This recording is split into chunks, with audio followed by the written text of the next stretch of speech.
Bismillahirrahmanirrahim. Yang terhormat para juri, yang saya banggakan para panitia pelaksana, yang saya cintai dan saya kasihi hadirin hadirat rahimakumullah. Uhayyikum bitahiyyatil ahli jannah, uhayyikum bitahiyyatil Islam. Assalamualaikum warahmatullahi wabarakatuh. Alhamdulillah, adalah kalimat syukur kita kepada Allah Azza wa Jalla yang telah melimpahkan banyak sekali nikmat kepada kita.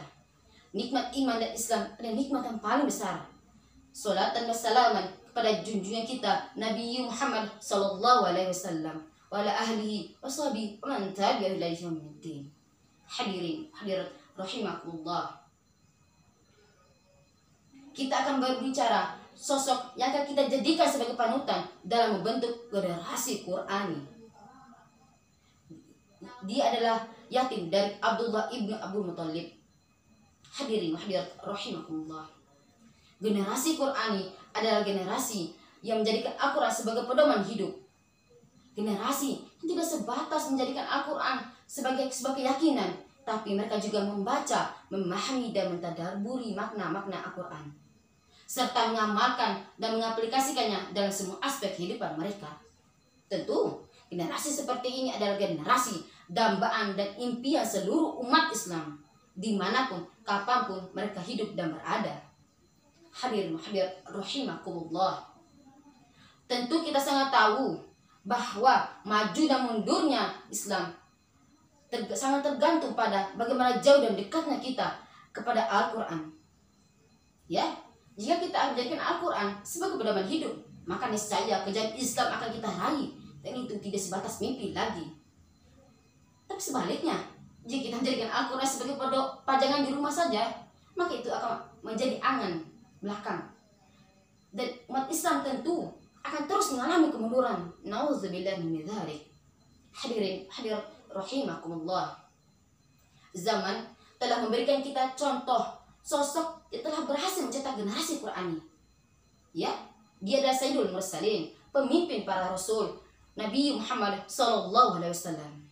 Hadirin hadirat rahimakumullah. Rasulullah telah berhasil mencetak generasi yang umatnya kuat akidahnya, benar ibadahnya, elok akhlaknya, dan tinggi peradabannya. Mereka itu adalah generasi para sahabat, generasi Qur'ani, generasi yang menjadikan Al-Quran sebagai landasan kehidupan, generasi yang menjadikan Al-Quran sebagai tolak ukur dalam berpikir, berkata, dan bertindak. Tidak sampai di situ saja, mereka juga disebut sebagai generasi yang dimana semua sosok para sahabat adalah Al-Quran berjalan. Sungguh, ini adalah bukti nyata bahwa Rasulullah SAW telah berhasil mencetak generasi Qur'ani, generasi yang hidup di bawah naungan Al-Quran. Apa yang diperintahkan Al-Quran mereka kerjakan, apa yang dilarang Al-Quran mereka tinggalkan. Hadirin hadirat rahimakumullah. Jika kita berpikir bahwa perkembangan zaman, ilmu pengetahuan, teknologi, dan industri yang sangat dahsyat, serta pengaruh budaya asing kepada perubahan perilaku para generasi muda adalah sebuah tantangan yang sangat berat untuk kita jalani untuk mencetak generasi muda, maka Rasulullah SAW telah berwasiat kepada kita.